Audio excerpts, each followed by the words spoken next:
Sintesis sains dan Al-Quran itu bicara terkait otak kita. Bagaimana cara kita menyerap pengetahuan dari Al-Quran, bagaimana cara kita menyerap pengetahuan dari alam semesta, bagaimana kita menyerap pengetahuan dari buku, dan kemudian bagaimana cara kita menyatukannya. Nah, di dalam Al-Quran itu eh, kita sering mendengar bahwa jumlah ayat Al-Qurannya 6.236 ayat. Itu dihitung berdasarkan nomor ayat, tetapi hakikatnya adalah istilah ayat di dalam Al-Quran itu jumlahnya miliaran. Yang mungkin itu miliaran ya, seperti apa yang ada di dalam eh, narasi yang disampaikan oleh mereka yang melakukan pengembangan diri menggunakan eh, neuroscience atau yang berbasis kepada otak.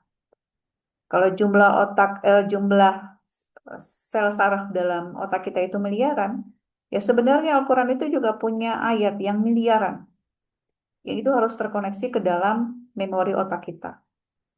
Nah, ketika kita ya apa namanya mengikuti sebuah seminar, kemudian kita diperlihatkan ilmu pengetahuan.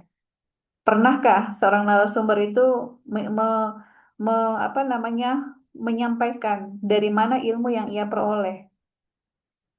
Nah, jadi kalau misalnya kita di perguruan tinggi itu mahasiswanya diuji dari mana, kita bisa menampilkan judul itu, dari mana kita bisa mendapatkan pengetahuan itu. Nah, itu juga sebenarnya yang harus kita pelajari dan konsisten.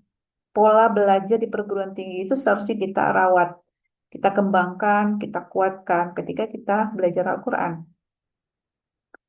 Nah, kalau di dalam pelatihan sintesis sains dan Al-Quran ini, peserta itu mau tidak mau harus bisa melihat Al-Quran. Yang dengan itu syarat orang mengikuti pelatihan SSI itu adalah orang yang sudah bisa baca Al-Quran.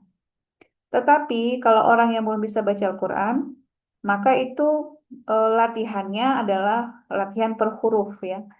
Kalau misalnya kita belajar tajwid, yang kita pegang itu metode tajwid ya. Metode tajwid itu maksudnya yang kayak jilid satu, jilid dua, metode Iqra itu jilid satu, jilid dua. Tapi kalau misalnya belajar sintesis dan Al-Quran itu kita mengambil ilmu huruf-hurufnya itu langsung dari Al-Quran. Itu supaya melatih otaknya itu konsisten dan secara terus-menerus melihat apa sih yang ada di dalam Al-Quran dari Al-Fatihah sampai An-Nas.